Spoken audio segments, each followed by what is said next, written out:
الحمد لله وكفى وسلام على عباده الذين اصطفى أما بعد فأعوذ بالله من الشيطان الرجيم بسم الله الرحمن الرحيم ألم تر إلى الذين خرجوا من ديارهم وهم ألوف حذر الموت فقال لهم الله موتوا ثم أحياهم إن الله لذو فضل على الناس ولكن أكثرهم لا يشكرون وقاتلوا في سبيل الله واعلموا أن الله سميع عليم صدق الله العظيم. معزز سامعین کرام، تراویح میں 2 پارے مکمل ہو گئے، تیسرے پارے کا آدھا حصہ بھی مکمل ہو گیا ہے. سورہ بقرہ پوری ہو چکی ہے، سورہ آل عمران چل رہا ہے. جو آیت کریمہ میں نے آپ حضرات کے سامنے تلاوت کی ہے، اس آیت میں اللہ تبارک و تعالی نے مسلمانوں کی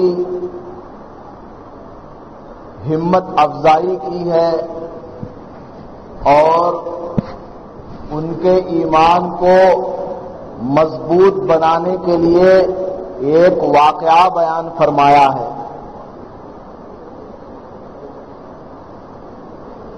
آگے چل کر جہاد کا حکم نازل فرمانا تھا، تو جہاد کا حکم نازل کرنے سے پہلے لوگوں کو ہمت دلانے کے لیے اللہ پاک نے چند آیات کو نازل فرمایا اور نصیحت فرمائی کہ موت اور حیات کا مالک صرف اللہ کی ذات ہے. ممکن ہے کہ کوئی آدمی جہاد کا نام سن کر یہ سمجھ لے کہ جہاد میں جائیں گے تو گھر واپس نہیں آ سکیں گے، ہماری موت واقع ہو جائے گی، ہماری گردن کٹ جائے گی. بعض بزدل بھی ہوتے ہیں. نبی اکرم صلی اللہ علیہ وسلم کے زمانے میں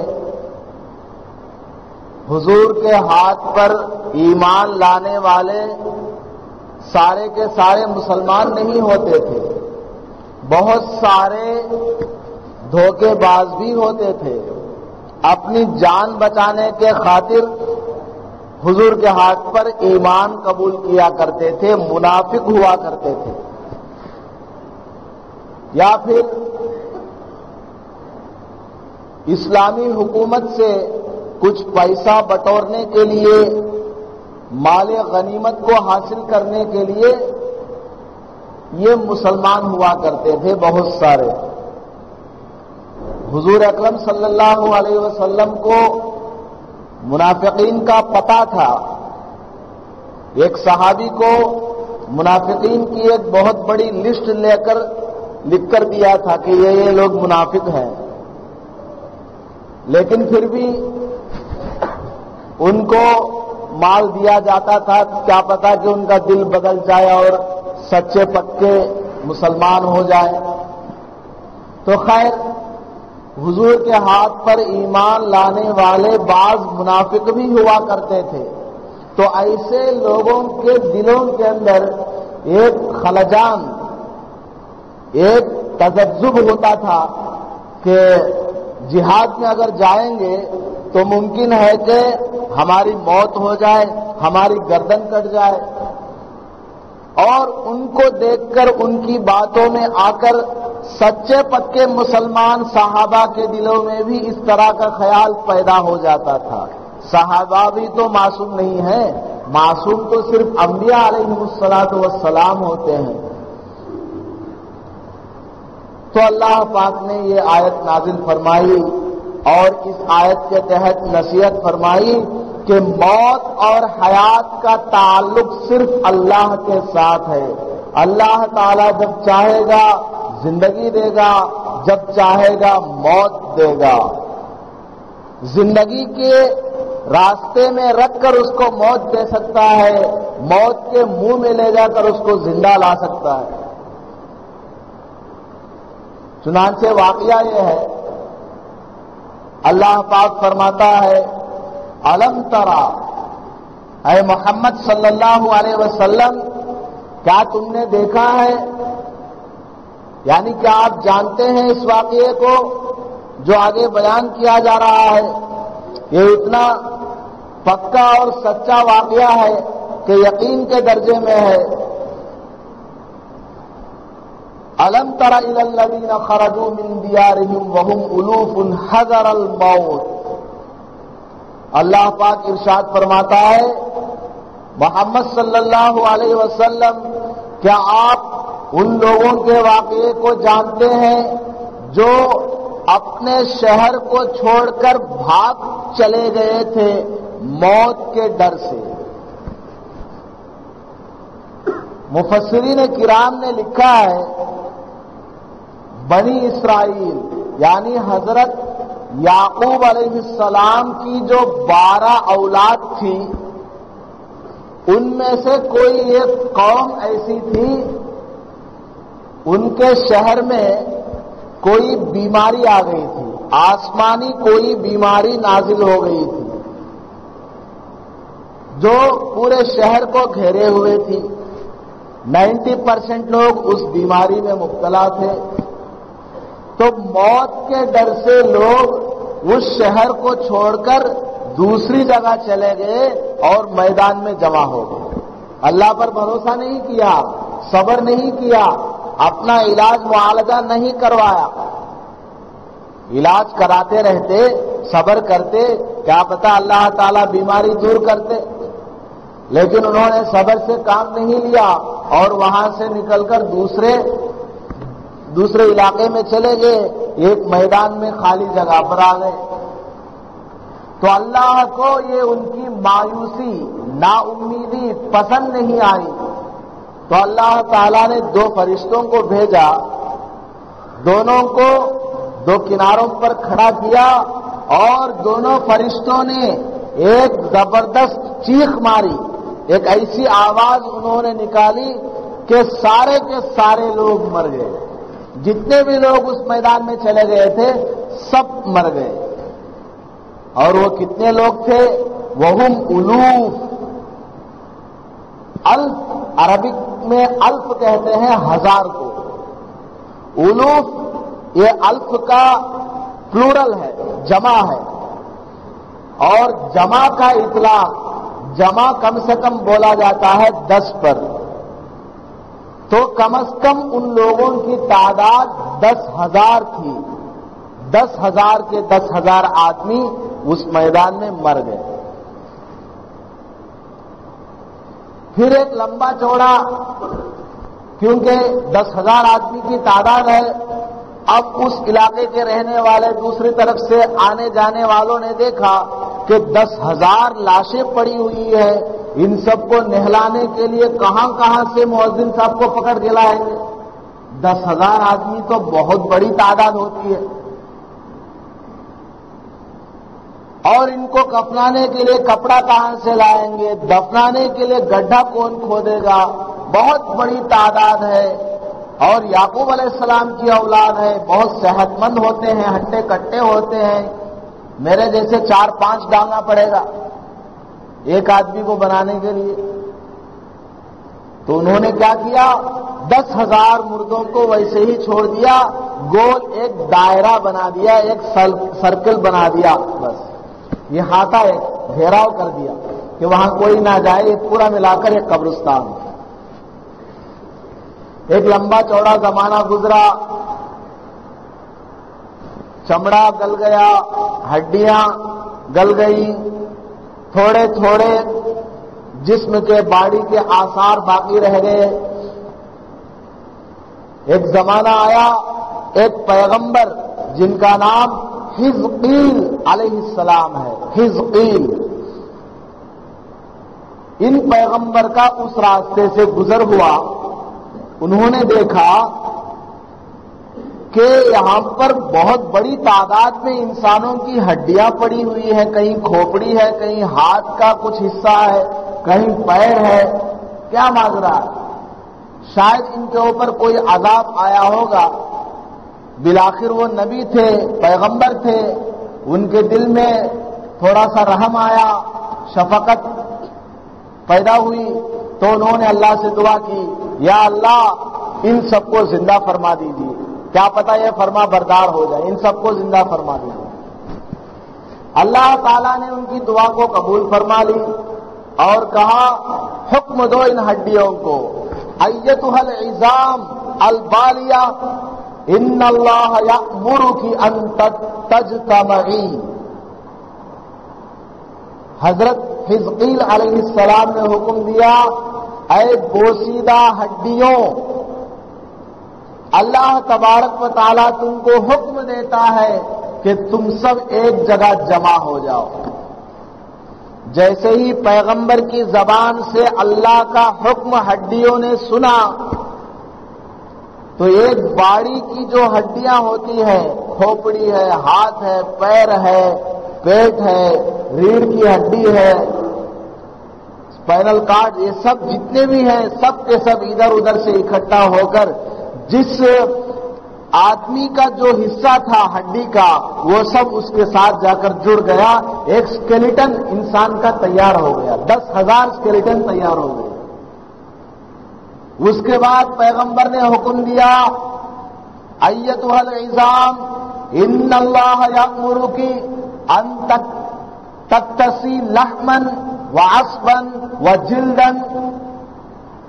اے ہڈیوں، اللہ پاک تم کو حکم دیتا ہے تم اپنے اوپر چمڑے کو پہن لو، بدن کے اندر رگوں کو پہن لو، اور ایک انسان کی شکل اختیار کر لو۔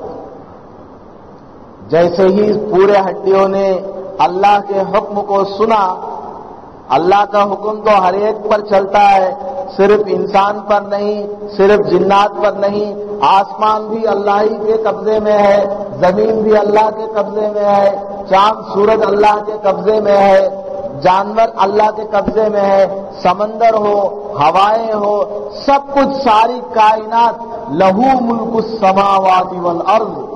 کل رات تراویح میں آیت الکرسی کی تلاوت ہوئی، اس میں ہے لہو ما فی السماوات و ما فی الارض۔ سب کچھ اللہ ہی کے لیے ہے، سب کچھ اللہ کی ملکیت ہے، اللہ کی سلطنت میں ہے، سب کچھ اللہ کے حکم کے تابع ہے۔ حضرت مولانا جلال الدین رومی رحمت اللہ علیہ فرماتے ہیں کہ مٹی ہو، پانی ہو، ہوا ہو، سب کے سب اللہ کے حکم کے تابع ہیں۔ ہمارے اعتبار سے، ہماری نظروں کے اعتبار سے وہ سب مردہ ہے، لیکن اللہ کے حکم کے سامنے وہ سب زندہ ہیں۔ اللہ کے حکم کو ہم بھی سنتے ہیں، وہ بھی سنتے ہیں، یہ دیوار بھی اللہ کے حکم کے تابع ہے۔ تو ہڈیوں نے اپنے اوپر چمڑا پہن لیا، بدن کے اندر رگوں کو پہن لیا اور ایک جسم تیار ہو گیا۔ پھر پیغمبر نے حکم دیا، ایتھا الارواح ان اللہ یأمرک ان ترجع کل روح الى الجسد الذي كانت تأمره۔ اے روح، ایک تو باڈی تیار ہو گیا ہے، جسم تیار ہو گیا، اب جسم کے اندر جان ہونی چاہیے، اسپرٹ۔ تو حکم دیا، اے روح ہے، تم لوگ ان جسموں کے اندر داخل ہو جاؤ، جس جسم کے ساتھ تمہارا تعلق ہے اس جسم کے اندر تم داخل ہو جاؤ۔ تو سارے ارواح، ساری روحیں اپنے اپنے جسم کے اندر داخل ہو گئی، سب کے سب زندہ ہو گئے، سارے 10 کے 10,000 آدمی زندہ ہو گئے، اور آنکھ کھول کر دیکھا تو سب کے سب زندہ ہے اسی میدان میں۔ تو سب کی زبان سے نکلا، سبحانک لا الہ الا انت، اللہ کی ذات پاک ہے، ہم ناپاک ہیں، ہم نے نافرمانی کی، صبر نہیں کیا، بیماری میں علاج کرتے رہتے، صبر کرتے، اور ہم اللہ کے حکم کو مان لیتے شاید ہم نہ مرتے. ہم نے اللہ کے حکم کو نہیں مانا، عذاب آیا، ہم مر گئے. اب ان پیغمبر کی دعا سے دوبارہ ہم کو زندہ کیا گیا. سبحانک، اللہ تبارک و تعالیٰ کی ذات ہر عیب سے پاک ہے. لا الہ، کوئی معبود نہیں ہے، الا انت، سوائے آپ کے، آپ ہی زندگی اور موت کے مالک ہیں. اس واقعے کو اللہ پاک نے اس آیت میں بیان فرما کر یہ حکم دیا کہ دیکھو بنی اسرائیل کے یہ لوگ موت سے بچنے کے لیے اپنے گاؤں کو چھوڑ کر دوسری جگہ چلے گئے تھے، لیکن وہیں پر ان کی موت آ گئی. اگر کسی کے مقدر میں موت لکھی ہوئی ہے، چاہے وہ جہاں بھی چلا جائے اس کی موت اس وقت میں آنا ضرور ہے. لا یستأخرون عنہ ساعۃ ولا یستقدمون. موت کا وقت جب آئے گا ایک سیکنڈ بھی نہ آگے وہ بڑھے گا نہ پیچھے وہ بڑھے گا. موت کا وقت بالکل صحیح مقرر ہے. فرشتہ آئے گا اسی وقت میں اس کی روح کو قبض کر لے گا. چنانچہ آپ حضرات نے سنا ہوگا حضرت سلیمان علیہ السلام کی، ان کا ایک وزیر تھا، ان کے دربار میں ایک مرتبہ ایسا ہوا کہ ایک شخص دروازے پر داخل ہوا اور سلیمان علیہ السلام کے وزیر کی طرف گھور کر دیکھنے لگا. اس وزیر کو بڑا ہی ڈر ہوا، خوف محسوس ہوا کہ پتہ نہیں یہ کون آدمی ہے، مجھ کو گھور گھور کر دیکھ رہا ہے، میرے دل کے اندر کپکپاہٹ ہو رہی ہے. سلیمان علیہ السلام سے انہوں نے درخواست کی، اے اللہ کے پیغمبر، ہوا آپ کے حکم کے تابع ہے، آپ ہوا کو حکم دیجئے کہ وہ ہوا مجھ کو اڑا کر کہیں دور لے کر چلا جائے تاکہ میں اس آدمی سے بچ جاؤں، اس کو دیکھ کر مجھے ڈر لگ رہا. تو پھر حضرت سلیمان علیہ السلام نے ہوا کو حکم دیا کہ اس آدمی کو لے کر فلاں جگہ چلے جاؤ. کتابوں میں لکھا ہے سری لنکا کا جو جزیرہ ہے، جو ایک آئی لینڈ ہے، وہاں پر لا کر اس وزیر کو ہوا نے چھوڑ دیا.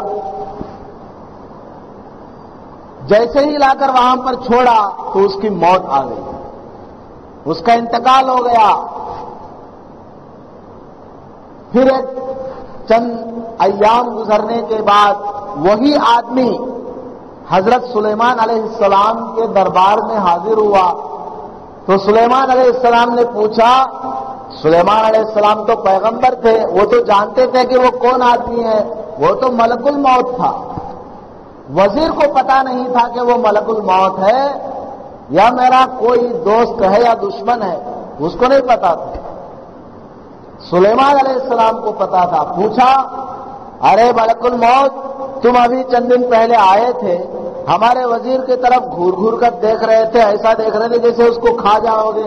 بیچارے کو بڑا ہی ڈر ہوا تو ہم نے فلاں جگہ پر بھیج دیا، تم کیوں اس کو گھور گھور کر دیکھ رہے تھے؟ تو ملک الموت نے کہا کہ اے اللہ کے پیغمبر، مجھ کو اللہ پاک نے حکم دیا تھا کہ اس کی روح کو فلاں جگہ پر جا کر قبض کرنا ہے، اور روح قبض کرنے کا وقت قریب آ چکا تھا، موت کا وقت بالکل قریب آ چکا تھا، اور ہزاروں میل دور اس کو جانا ہے، لیکن بیٹھا ہوا آپ کے دربار میں ہے. میں سوچ رہا تھا کہ یہ وہاں پر کیسے پہنچے گا، وقت بالکل قریب ہے اور میں اس کی روح کو قبض کر لوں. اتنے میں آپ نے ہوا کو حکم دیا، سیکنڈوں میں اس نے اس کو وہاں پر پہنچا دیا اور میں نے اس کی روح کو قبض کر لیا. ملک الموت کو ہیلی کاپٹر میں یا ایروپلین میں بیٹھ کر جانے کی ضرورت نہیں ہے. ساری دنیا ملک الموت کے سامنے ایسے ہے، ساری دنیا ملک الموت کے سامنے ایسے ہے جیسے ہمارے سامنے پلیٹ. خیر، تو موت کا وقت مقرر ہے، موت آ کر رہے گی. اس واقعے کو بیان فرما کر اللہ تبارک و تعالیٰ نے نصیحت فرمائی ہے کہ جہاد میں جانے سے اس وجہ سے نہ رکو کہ تم کو موت آ جائے گی. ایسی بات نہیں ہے. موت اگر نہیں لکھی ہوئی ہے جہاد میں جا کر بھی تم کو موت نہیں آئے گی. اللہ کا حکم ہے جہاد کرنا ہے، جب ضرورت پڑے تو جہاد میں جاؤ، جب حکم دے تو مت جاؤ. حضرت خالد بن ولید رضی اللہ تعالیٰ عنہ بہت بڑے جلیل القدر صحابی ہیں. ان کو سیف اللہ کہا جاتا ہے، اللہ کی تلوار. زندگی کا ان کا اکثر حصہ جہاد میں گزرا، لیکن کبھی بھی ان کو میدان جہاد میں موت نہیں آئی. جب ان کی موت کا وقت آیا، انتقال کا وقت قریب ہوا، یہ گھر میں بستر پر لیٹے ہوئے تھے تو نصیحت کرنے لگے اپنے ساتھیوں کو کہ دیکھو میں نے اپنی زندگی کا ایک طویل زمانہ اللہ کے راستے میں جہاد کرنے میں لگا دیا، لیکن مجھ کو موت نہیں آئی. میرے بدن کے اندر ایک حصہ بھی تم دکھا دو جہاں پر زخم نہ لگا ہو. یہاں پر تیر لگی ہوئی ہے، یہاں پر تلوار کا زخم ہے، یہاں پر نیزے کی وار ہے. پورے جسم کے اندر ان کو جہاد میں جا کر نشانات زخم لگے ہوئے ہیں، لیکن موت نہیں آئی. دیکھو مجھ کو موت بستر پر آ رہی ہے. میں تم کو نصیحت کرتا ہوں، موت اور حیات اللہ کے قبضے میں ہے. وہ چاہے گا تو میدان جہاد میں بھی تم کو رکھ کر زندہ واپس لائے گا، وہ چاہے گا تم کو نرم بستروں پر موت دے دے گا. ہم اور آپ دیکھتے ہیں اچھا ہٹا کٹا آدمی ہے، صبح گھر سے نکلا تو موت آ گئی. اور ایک آدمی 20 سال سے اسپتال میں پڑا ہوا ہے، کوما میں پڑا ہوا ہے، پتا چلا کہ وہ زندہ واپس گھر آ گیا. تو موت اور حیات اللہ کے قبضے میں ہے. کبھی بھی گھبرانا نہیں چاہیے، صبر سے کام لینا چاہیے. اس آیت کے ذیل میں چند مسائل کو بیان کیا جاتا ہے. وہ یہ ہے کہ اگر کسی گاؤں میں، کسی شہر میں آسمانی کوئی بیماری آ جائے، کوئی طاعون کی بیماری، آسمانی بلا کوئی آ جائے، تو اللہ پاک کا حکم یہ ہے کہ اس شہر کو چھوڑ کر باہر بھاگ کر نہیں جانا چاہیے. موت کے ڈر سے بھاگ کر نہیں جانا چاہیے. کسی ضروری کام سے چلے گئے، ڈیوٹی پر جانا ہے، وہ الگ چیز ہے. موت کے ڈر سے، بیماری کے ڈر سے بھاگ کر نہیں جانا چاہیے. اور دوسرے شہر میں رہنے والوں کو لیے حکم ہے کہ وہ لوگ اس شہر کے اندر نہ آئیں جس میں بیماری ہے، آسمانی بیماری ہے. 95% لوگ اس بیماری میں مبتلا ہیں. 95% لوگ. نہ اندر والوں کو باہر جانا ہے، نہ باہر والوں کو اندر آنا ہے. اس میں اللہ تبارک و تعالیٰ نے بہت بڑی حکمت رکھی ہوئی ہے. اللہ تعالیٰ احکم الحاکمین ہے. کوئی بھی اس کا حکم حکمت سے، مصلحت سے خالی نہیں ہے. اندر والوں کو باہر جانے سے منع کیوں کیا؟ منع اس لیے کیا ہے کہ اگر اندر والا آدمی، شہر والا آدمی بیماری کے ڈر سے باہر جاتا ہے اور اگر اسی وقت باہر جانے کے بعد، دوسرے شہر جانے کے بعد اس کی زندگی کا وقت مان لیجیے ختم ہو گیا اور موت آ گئی. میں آپ کو مثال دے کر سمجھاتا ہوں. بعض لوگوں کا گمان یہ ہوتا ہے کہ ہم لوگ فلاں کام نہ کرتے تو اچھا ہوتا، ہم وہاں نہ جاتے تو اچھا ہوتا، ہم وہاں پر چلے گئے اس لیے یہ نقصان ہوا، وہ کام نہ کرتے تو ہم کو ایسا نہ ہوتا. یہ بعض لوگوں کا عقیدہ ہوتا ہے. تو عقیدے کی درستگی یہ نہایت ضروری ہے. مسلمانوں کے لیے، ایمان والوں کے لیے سب سے پہلی تعلیم یہ ہے کہ اپنا عقیدہ اللہ کے ساتھ درست رکھیں. ما شاء اللہ کانا، اللہ تعالیٰ جو چاہے گا وہی ہوگا. وما لم یشاء لم یکن، اللہ تعالیٰ جو نہیں چاہے گا وہ کبھی نہیں ہونے والا. تو اللہ تعالیٰ اس آیت کے ذیل میں دو حکم ہے. ایک کیا؟ دوسرے شہر والوں کو اس شہر میں نہیں آنا ہے، اس شہر والوں کو دوسری جگہ نہیں جانا ہے. دوسرے شہر والوں کو اس میں کیوں نہیں آنا ہے؟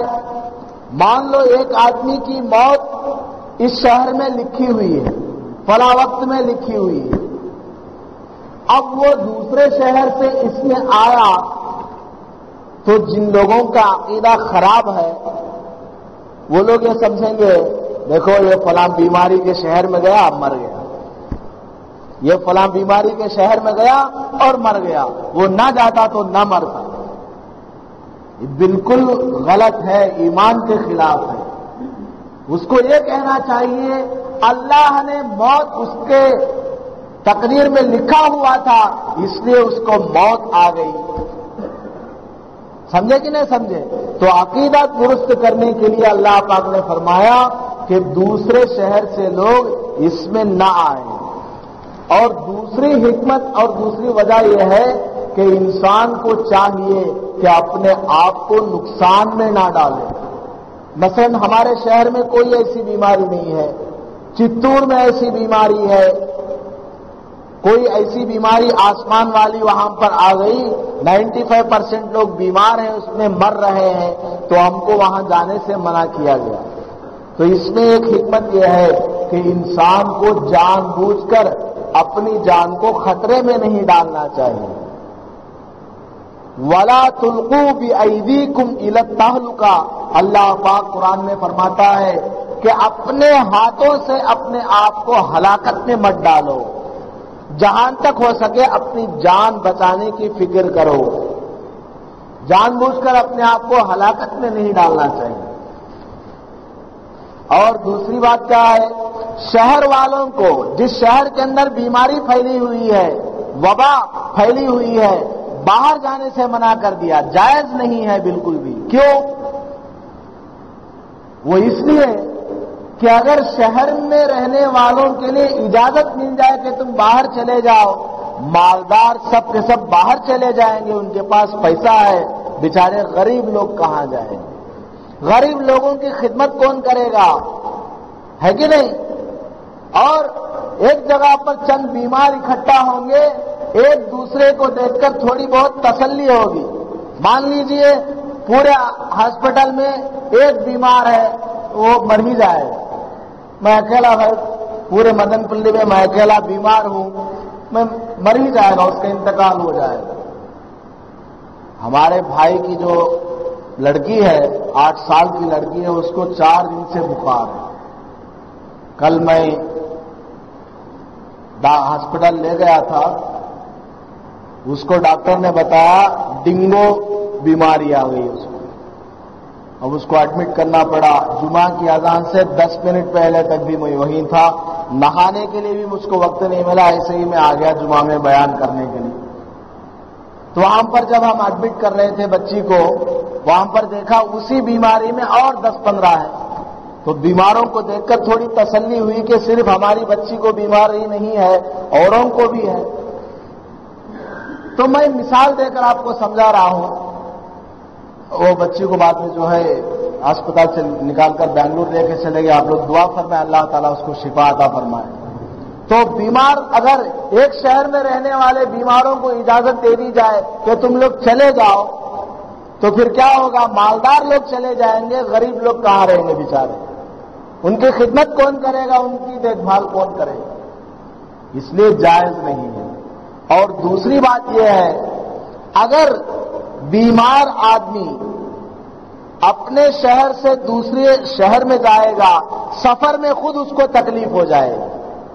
شہر کے اندر علاج موجود ہے تو علاج کرتے رہو، صبر کرتے رہو، اللہ تعالیٰ تم کو شفا عطا کریں گے۔ علاج کے غرض سے تم جاؤ گے وہ الگ بات ہے، علاج موجود ہے اور آسمانی بلا آئی ہوئی ہے، پورے شہر پر چھائی ہوئی ہے، تو باہر جانا جائز نہیں ہے، بغیر سخت ضرورت کے جانا جائز نہیں ہے۔ اب یہ آدمی اگر اسی بیماری کی حالت میں سفر کرے گا، خود اس کو تکلیف ہوگی۔ اور دوسری اہم حکمت یہ ہے، اگر یہ بیمار آدمی دوسرے شہر میں جائے گا تو اس کی بیماری ممکن ہے کہ اس شہر میں جا کر پھیل جائے، اس کی بیماری ممکن ہے کہ اس شہر میں جا کر پھیل جائے اور وہاں کے لوگوں کو نقصان ہونے لگے۔ تو شریعت کا کوئی بھی حکم حکمت سے خالی نہیں ہے، مصلحت سے خالی نہیں۔ تو اللہ تبارک و تعالیٰ نے اس آیت کے تحت ایک عقیدہ درست کرنے کے لیے کہا، وہ کیا کہ موت اور حیات، زندگی اور مرنا، یہ سب اللہ کے قبضے میں ہے۔ اللہ تعالیٰ چاہیں گے انسان کو موت آئے گی، اللہ تعالیٰ نہیں چاہیں گے انسان کو موت نہیں آئے گی۔ یہ جو بدشگونی ہوتی ہے، تیلگو میں جس کو موڑا نمکم کہا جاتا ہے، بیڈ اومنس اور بلائنڈ فیتھ جس کو بولا جاتا ہے، اس کی شریعت کے اندر کوئی حیثیت نہیں۔ ہماری مسلمان عورتیں اس طرح کی چیزوں میں بہت پڑی رہتی ہے۔ اگر صبح اٹھ کر ڈیوٹی پہ جا رہے ہیں، کسی اہم کام کے لیے جا رہے ہیں، بلی اگر راستے کے سامنے سے گزر گئی تو بولتے ہیں، ارے بلی آ گئی، جانو کو بیٹے تیرا پمپا ڈوب جاتا، تو گیا تو ہو گیا۔ اب اس کو ڈرا دیتے، اب وہ نہیں جائے گا۔ اگر وہ بیٹا ماں کی بات نہیں مانا اور چلا گیا اور بالفرض اس کو کوئی نقصان آ گیا، ماں جو ہے جھاڑو لے کر تیار رہتی ہے۔ میں بولی نے کہہ رہے بٹے تجھے جانت کو بلی آڑا آئے گی گھر کو، اب دیکھ تیرے اوپر کیسی بلا آئے گی۔ کیسا عقیدہ ہے؟ بلی گزرنے سے کیا ہو رہا؟ ماشاء اللہ کانا، اللہ تعالیٰ جو چاہے گا وہی ہوگا۔ اللہ نے نقصان لکھا ہوا تھا اس لیے نقصان ہوا ہے۔ بلی کے اندر کیا طاقت ہے کہ وہ اللہ کے حکم کو ٹھکرا دے؟ اللہ کی اجازت کے بغیر کچھ بھی نہیں ہو سکتا ہے۔ اللہ کا حکم تھا اس لیے اس کو نقصان ہوا ہے۔ بیوہ کا چہرہ دیکھ لیا تو بولتے ہیں گھر میں اندر چل جا، بیوہ کیا تو ہو جاتا، تیرا منہ ڈنگا ہو جاتا، یہ فالج ہو جاتا، لیپرسی کی بیماری میں تو مبتلا ہو جاتا۔ تیری بیٹی کا شوہر مر جائے، تیری بیٹی بھی ایک دن بیوہ ہونے والی ہے۔ دوسرے کی بیٹی پر بھی رحم کھا لیا کر، اس کا شوہر مر گیا تو اس عورت نے کیا گناہ کیا، کیا پاپ کیا ہے، اس کے دل کو تو دکھاتی ہے اور کہتی ہے کہ وہ بیوہ ہے، اس کا چہرہ صبح صبح نہ دیکھ، تو بھی تو بیوہ ایک دن بنے گی، تیرے اندر بھی تو اللہ تعالیٰ نے دل رکھا ہوا ہے۔ یہ سب غیروں کے، کافروں کے، یہود اور نصارہ کے عقیدے ہمارے اندر داخل ہو گئے ہیں۔ کوئی سمجھانے والا نہیں ہے، اگر کوئی سمجھانے جائے گا اس کی بات کوئی ماننے والا نہیں۔ آ گئے رہنے انڈا آ گئے رہے مرغی کو چھڑانے کے بعد۔ ہر چیز کی مثال لوگوں نے بنا رکھی ہے، ہر چیز کی لوگوں نے مثال بنا رکھی ہے۔ سمجھانے جاؤ بولیں گے یار ہے۔ تو اللہ تعالیٰ عقیدہ درست کرنا چاہتا ہے کہ اپنا عقیدہ درست رکھو، اللہ تعالیٰ جو چاہے گا وہی ہوگا، اللہ تعالیٰ جو نہیں چاہے گا وہ ہرگز ہونے والا نہیں۔ اللہ پاک سے دعا ہے کہ اللہ تعالیٰ ہم سب کو کہنے سننے سے زیادہ عمل کرنے کی توفیق نصیب فرمائے۔ وآخر دعوانا الحمدللہ رب العالمین۔ روزے کا ایک مسئلہ، ایک آدمی روزے دار تھا، دوپہر میں یا صبح سحری کے بعد فجر کی نماز ابھی پڑھ کے چلے گئے، ابھی ڈیوٹی میں 9 بجے جانا ہے، ابھی کوئی جا کے گھر پہ سو گیا، اب سوتے سوتے نیند میں اس کو احتلام ہو گیا، نائٹ فال ہو گیا سوتے سوتے، اب اس کا روزہ نہیں ٹوٹا، اس کا روزہ نہیں ٹوٹے گا، بعد میں اٹھ کر وہ غسل کر لے۔ غسل کرتے وقت احتیاط کے ساتھ کرنا چاہیے، ناک میں پانی زیادہ اوپر نہ چڑھائے اور حلق سے نیچے پانی کو اترنے نہ دے، غرغرہ نہ کرے، اس کا روزہ نہیں ٹوٹے گا۔ ایسے ہی روزے کی حالت میں سرما اگر آنکھوں میں لگا لیا اس سے بھی روزہ نہیں ٹوٹتا ہے۔ روزے کی حالت میں مسواک کرے گا اس سے بھی روزہ نہیں ٹوٹتا۔ مسواک صبح میں بھی کر سکتے ہیں، ظہر کی نماز میں بھی کر سکتے ہیں، عصر کے وقت میں بھی کر سکتے ہیں، اس سے کوئی فرق نہیں پڑتا۔ ایسے ہی اگر کوئی روزے دار بیمار ہے، اس کو بخار آ گیا اچانک، ڈاکٹر کے پاس چلا گیا، ڈاکٹر نے کہا کہ ایک انجیکشن سے ٹھیک ہو جائے گا، وہ انجیکشن اگر اس کو چڑھا دیا تو اس سے روزہ نہیں ٹوٹتا ہے۔ بس اتنا یاد رکھنا چاہیے کہ انجیکشن ناک کے ذریعے، کان کے ذریعے، منہ کے ذریعے نہیں دینا چاہیے۔ ہاتھ میں دے دیا رگوں میں یا پیچھے کولہے پر دے دیا تو اس سے روزہ نہیں ٹوٹتا ہے۔ اللہ تعالی ہم سب کو مسائل سیکھنے سمجھنے کی توفیق نصیب فرمائے۔